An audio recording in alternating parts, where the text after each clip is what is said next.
De volta com o nosso Você Bonita para um assunto super importante que muitas vezes a gente acaba não prestando atenção. Claro que com tantas coisas que a gente tem que dar conta na nossa rotina e preocupações, algumas dores assim localizadas acabam passando, né, despercebidas. Você fala, puxa, isso aqui é normal. E pode ser um aviso que algo a mais está acontecendo. Então a gente vai conversar mais uma vez com ele, o ortopedista, Dr. João Bergamaschi, bem-vindo. Obrigado, Carol. Mais uma vez, estamos aqui para tirar as dúvidas dos nossos queridos ouvintes, né, telespectadores. Obrigada, viu, doutor? Prazer sempre tê-lo aqui.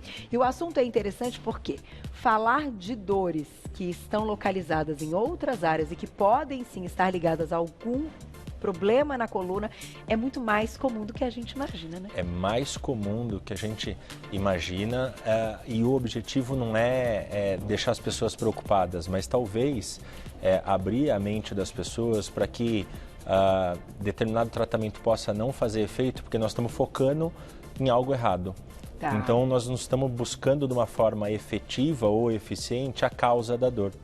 Então, você comentou aqui que uma dor de cabeça pode refletir como um problema na coluna, uma dor que irradia para alguma outra região do corpo, que pode simular muitos outros problemas, cálculo renal, até mesmo algumas doenças musculares, algumas outras coisas. E o problema não é ali, o problema é na coluna. Então isso é realmente para poder não trazer uma preocupação para quem está nos assistindo, mas realmente trazer uma informação que realmente algumas pessoas podem estar com essa dificuldade de ter uma melhora do seu tratamento por conta disso. Tá aí. E dor é sempre incapacitante, é sempre algo chato, né? Incômodo. E que quanto mais informações a gente tem para cuidar da dor e resolver o problema, eu acho que é melhor. Com certeza. Já na tela vamos colocar a primeira possível dor que pode estar ligada à coluna. Olha lá. Quando a gente tem dor no joelho, quando é que vamos imaginar isso, doutor? A dor localizada no joelho, até que se prove o contrário, é um problema no joelho, tá? Mas o que acontece é que tem alguns nervos, principalmente, que saem da coluna, da parte mais baixa da coluna, que a gente chama de coluna lombar, que terminam próximo à articulação do joelho. Então, se existe algum problema em algum desses nervos, os sintomas podem ser refletidos na articulação do joelho ou próximo a ele. E muitas vezes a gente tem uma dor que irradia, que está no joelho, mas alguma outra localização ou algum outro ponto, que aí é mais característico de ser um problema na coluna. Tá. Agora, normalmente algo que não indique diretamente que seja um problema na coluna, mas que venha de outras dores, que é o que nós estamos comentando. Vem com a dor na coluna também? Essa é a minha dúvida. Isso é mais raro acontecer. O que pode acontecer? Vamos pegar o exemplo do joelho. Então, uma pessoa tem um problema específico no joelho, tem aí um processo inflamatório, alguma lesão de menisco, alguma lesão de cartilagem, uma condromalácia, que é a inflamação da cartilagem da patela, que é esse ossinho aqui da frente, e isso de alguma forma causar algum desequilíbrio no nosso organismo, principalmente durante a marcha. Isso por uma compensação. E aí a gente pode ter um problema na coluna secundário a esse problema no joelho. Entendi. E aí, claro que na investigação é que a gente vai chegar no diagnóstico. Exato. Vamos para o próximo. Então, além de dores no joelho, dor no pescoço. Esse é mais comum, porque no pescoço a gente tem a coluna cervical, que é localizada no pescoço. Então existem muitos problemas que acontecem na coluna cervical que causam dor no pescoço. Então, diferente do primeiro caso da dor no joelho, até que se prove o contrário, o problema é no joelho, no pescoço não. A dor no pescoço, até que se prove o contrário, é alguma coisa ali na região do pescoço, e a coluna é um ponto que a gente precisa sempre investigar. O mais comum é uma dor muscular, tensional, postural, falta de exercício, mais comum é isso, mas muitos outros problemas podem acontecer e a coluna cervical, o pescoço, né, a parte do pescoço da coluna sempre precisa ser investigada. Doutor, agora a gente está falando também dessas questões das dores com frequência Ou temos que também prestar atenção em dores que vêm e vão na rotina, enfim, que a gente desconfia, por exemplo, no pescoço, por isso a minha pergunta, que você pode ter dormido mal, que o travesseiro estava inadequado, que você fez uma manobra e que de repente causou ali uma inflamação local. Então, como é que a gente entende essa questão da frequência e até da suspeita que pode ter algo na coluna? Tá, isso é importante. A gente pode levantar aqui 2 pontos importantes. O primeiro é em relação à duração da dor. A dor que não passa sozinha talvez precise de uma atenção um pouquinho maior. Quanto tempo? 2, 3 dias. A dor dura mais que 3 dias, vá ao médico, procure um especialista e faça uma investigação. Entendi. Acabou o efeito de um anti-inflamatório, por exemplo, a dor volta. Exato. Entendi. Porque se for alguma coisa momentânea ou, como você disse, dormiu mal e está com dor, em no máximo 2 dias isso passa. O nosso organismo consegue reparar esse tipo de lesão ou inflamação. Independente do que a gente fizer, vai tomar alguma coisinha ali para acelerar o processo, mas isso vai passar. Tá. Agora, se ela durar mais que 3 dias, é interessante investigar, procurar algum médico para poder fazer algum exame, passar numa consulta, para poder fazer uma investigação um pouco mais detalhada. Esse é um primeiro ponto. E o segundo ponto é quando essa dor vem com alguns outros sintomas associados em conjunto. Tá. Por exemplo, tem uma dor, mas não é a dor tão intensa, mas eu tenho muita dormência e formigamento no meu braço. Isso passa a ser uma informação mais valiosa até mesmo do que a dor. Tá. Então, na presença de sintomas associados a essa dor, mesmo que ela não seja tão intensa, aí também é outro ponto que vale a pena procurar um médico, fazer uma investigação. E o ideal é que a gente não faça uso de medicamentos assim sem orientação, né? Porque pode mascarar alguma coisa até mais grave. E mais do que isso, a gente pode ter uma interação medicamentosa entre algumas medicações que a gente pode combinar e aí a gente ter algum efeito colateral inesperado. Tá? Difícil, é uma situação difícil porque a gente sabe que a maioria das pessoas vai ali na caixinha de medicamento e toma o que tem. Pois é. Tá? Então, mas isso é um alerta realmente que a gente precisa passar. Tá aí. Já tem perguntinhas do público no @VocêBonitaTV. Vamos para a próxima dor. Olha lá. Enxaqueca. Ai, enxaqueca é terrível, meu Deus. Só de falar a palavra, quem tem. Ai, é terrível. E dói. Enxaqueca, vamos dizer, está mais ou menos no meio termo ali. Problema no joelho, até que se prove o contrário, é do joelho. Problema no pescoço, até que se prove o contrário, é da região cervical. A enxaqueca pode variar um pouco mais. Então, assim, mas da mesma forma, problemas na região cervical da nossa coluna, principalmente na parte mais alta, pode dar algum tipo de transtorno, pode dar algum tipo de sintoma, como a enxaqueca ou qualquer outro tipo de dor de cabeça, cefaleia, tá? A analogia é simples, tá? Como na região lombar, quando a gente tem algum pinçamento do nervo, alguma compressão, a dor irradia para o ciático, aquela dor na perna, na região cervical pode irradiar para o braço. Mas se a gente pegar a parte mais superior da região cervical, aí essa irradiação vai ser para a cabeça. Isso pode acontecer. Puxa. E outro ponto importante é a questão tensional, postural, muscular. A musculatura da coluna cervical, ela termina na cabeça. Então, qualquer coisinha que acontece no pescoço vai repercutir em alguma dor de cabeça em algum momento. Então, doutor, você acredita que para as pessoas que têm uma enxaqueca com frequência, né, e que, enfim, quem tem enxaqueca já sabe, normalmente já tem até um medicamento ali orientado por um médico, vale a pena a investigação da coluna, então, paralelo a isso? Vale. E mais uma vez, a ideia não é deixar todo mundo apavorado e sair fazendo exame igual louco porque tenho dor de cabeça e o problema é na coluna. Não, mas aquelas pessoas, principalmente que têm uma dor um pouco mais de difícil controle, que o tratamento muitas vezes não está sendo eficiente ou está sendo efetivo, vale a pena muitas vezes conversar com o médico para poder fazer uma investigação a respeito da sua coluna cervical.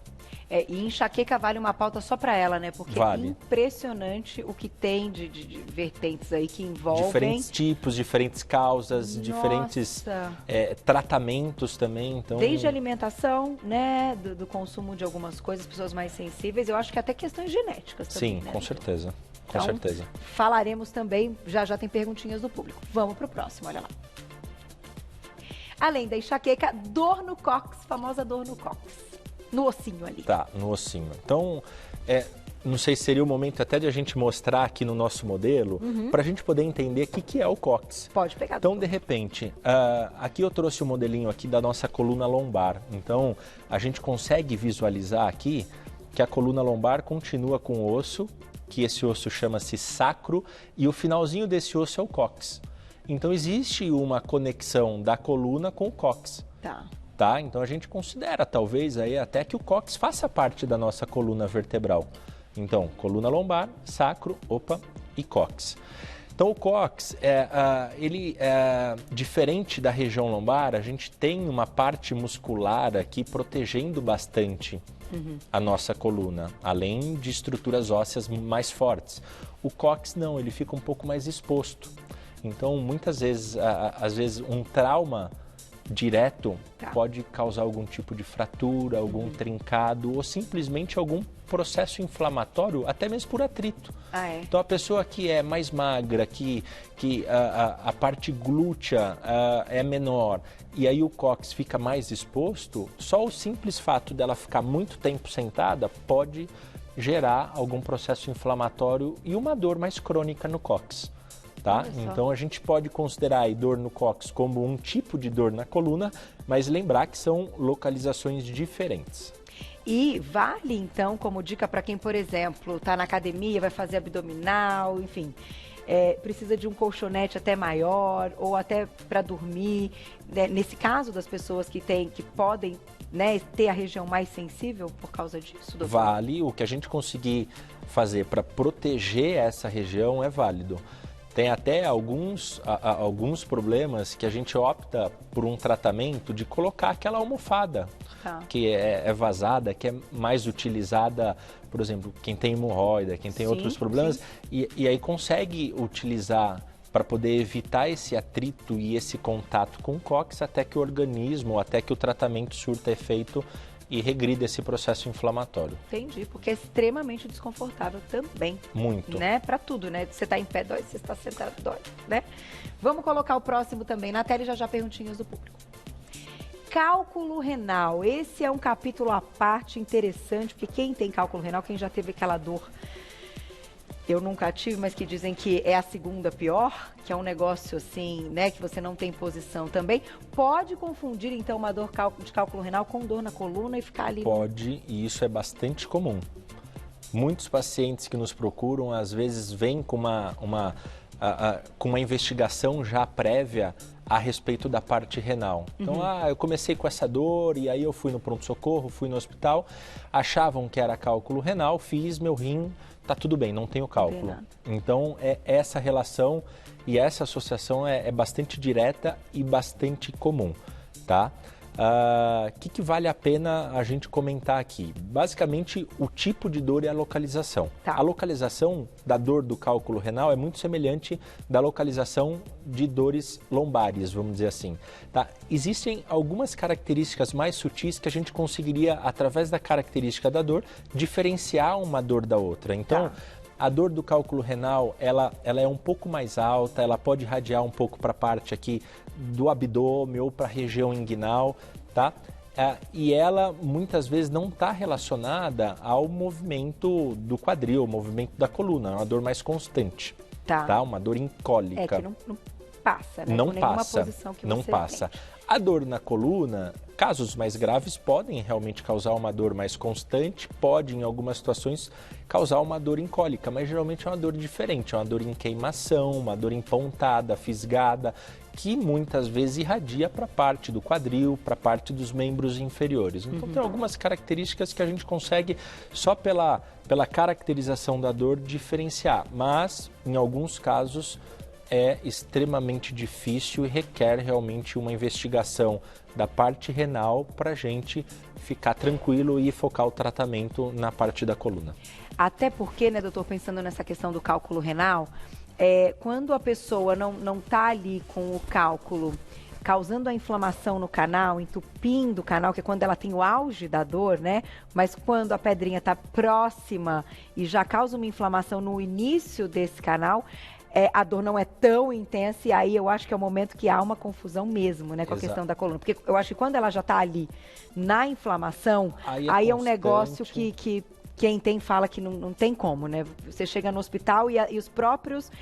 O pessoal já no pronto-socorro já atende de forma diferente, que já sabe que é cálculo, né?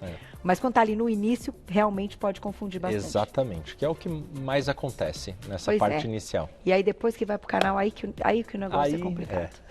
Vale a pena também fazer um check-upzinho e investigar, né, doutor? Com certeza, e beber bastante água. Tem algumas pessoas que têm uma predisposição a desenvolver cálculos, mas a questão do nosso estilo de vida, da nossa alimentação, é um ponto crucial para a gente evitar cálculos renais de uma forma geral. Então, beber água, todos os urologistas, todos os nefrologistas, eles recomendam isso, então é um alerta para a gente aproveitar esse momento e já fazer também. Não tem jeito. Vamos lá, vamos começar com perguntinhas do público, então, quem escreveu para a gente na tela. Obrigada, Cris, um beijo. Depois de estar caminhando por um tempo, sinto formigamento e coceira nas pernas. Minha médica vascular falou que pode ser algum problema na coluna. Será? É uma boa pergunta. E é outro ponto, talvez, que a gente pudesse discutir um pouquinho, problemas na coluna que geram dor nas pernas e problemas vasculares que geram dor nas pernas também. Então, essa confusão, ela pode acontecer. Muitos problemas vasculares causam muitas dores semelhantes ao problema na coluna que irradia para a perna. Então, às vezes, fazer uma investigação da parte vascular é importante para a gente poder realmente focar no tratamento.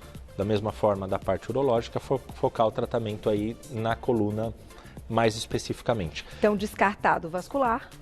Aí, até que se prove o contrário, a culpada é a coluna, tá? Entendi. Tem algumas questões musculares das pessoas mais sedentárias, com uma alimentação mais desbalanceada, que pode ter um problema mais muscular do que da coluna, localizado ali na panturrilha principalmente, tá?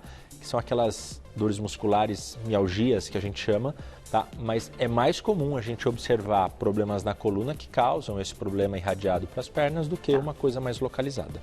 Perfeito. Mas pode ser sim, ainda mais com dormência, né? Formigamento que ela falou, Coceira. Um pouquinho de coceira. Isso são sinais indiretos de algum sintoma neurológico, de sintomas de dor de nervo, dor neuropática que a gente chama. Tá aí.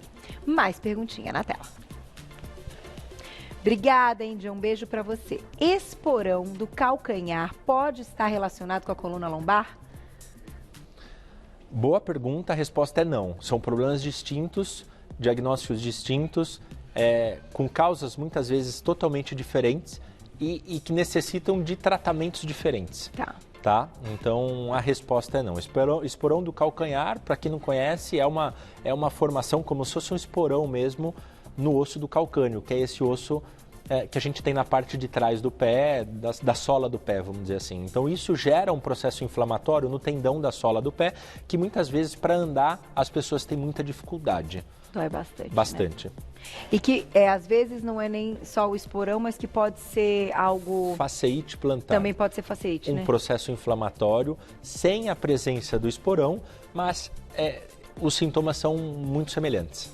E que daí ou é de algum trauma ou alguma questão até muscular, né? De encurtamento muscular, principalmente, O trauma pode acontecer, mas o mais comum é realmente algum desequilíbrio muscular causando essa inflamação. Já tive pós-corrida.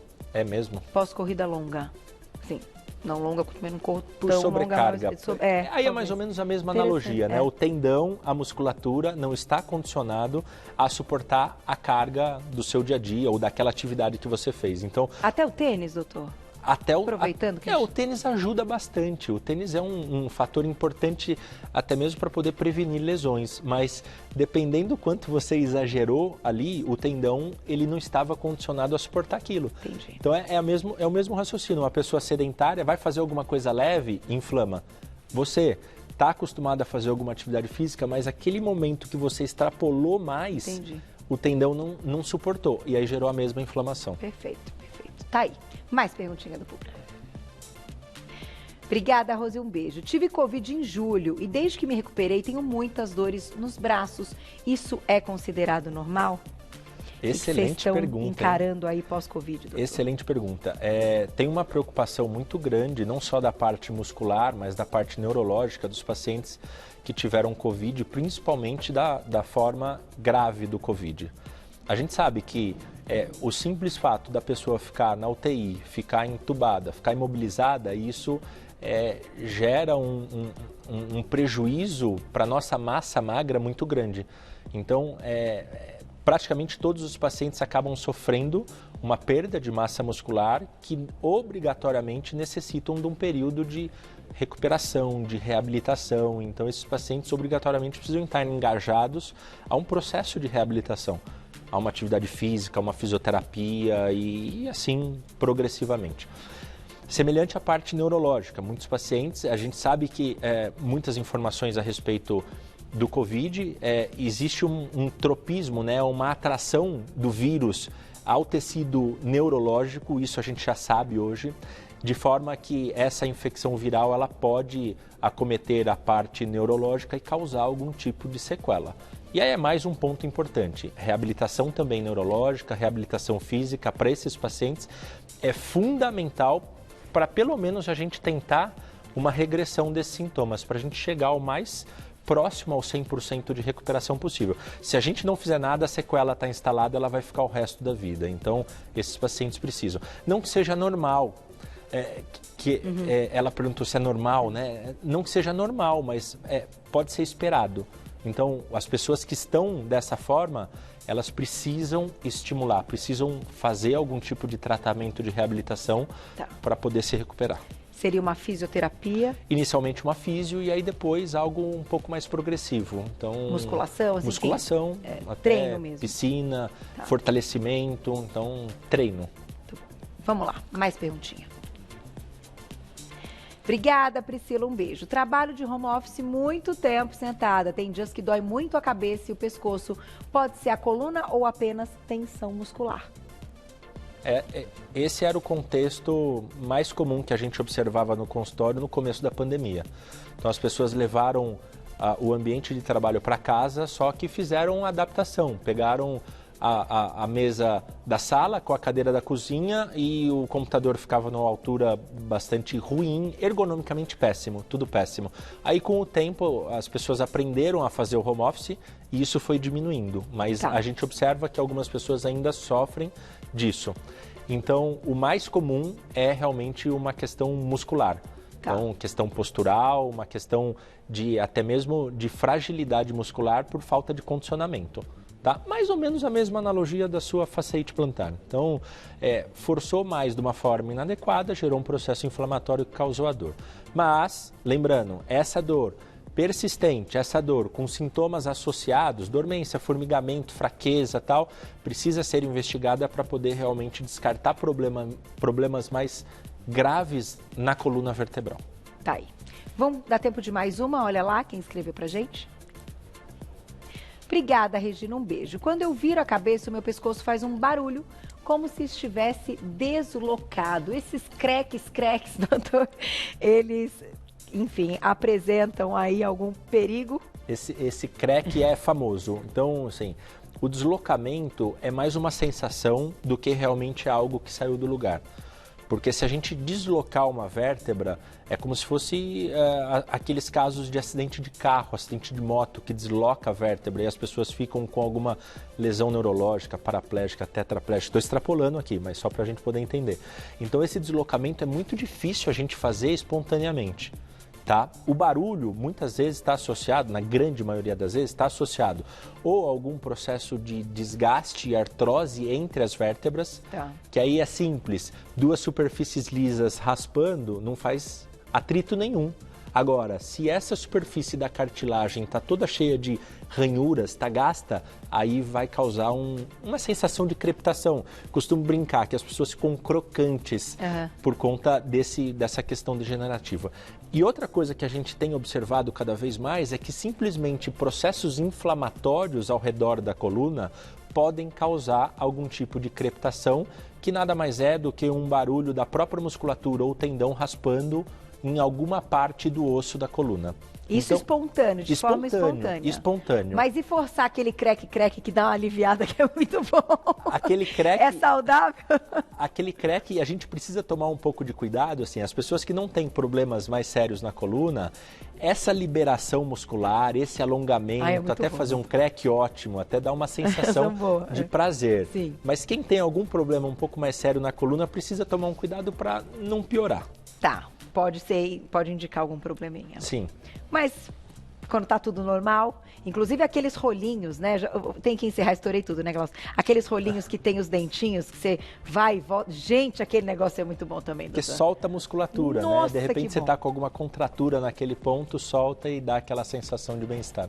Doutor, obrigada, viu? Mais uma vez, muitas dúvidas, né, que a gente conseguiu aí ajudar o público. Quem quiser saber mais, vou deixar o contato lá no Instagram, que é @Clínica Atuale. O Atuale é com 2 L's e no final, @Clínica Atuale. E o WhatsApp da clínica para consulta 943756328. 943756328. Dor não é legal, não dá para deixar para lá mesmo. Muito obrigada. Eu que agradeço, um ótimo Carol. ano. Obrigado, e te espero numa próxima. Obrigada.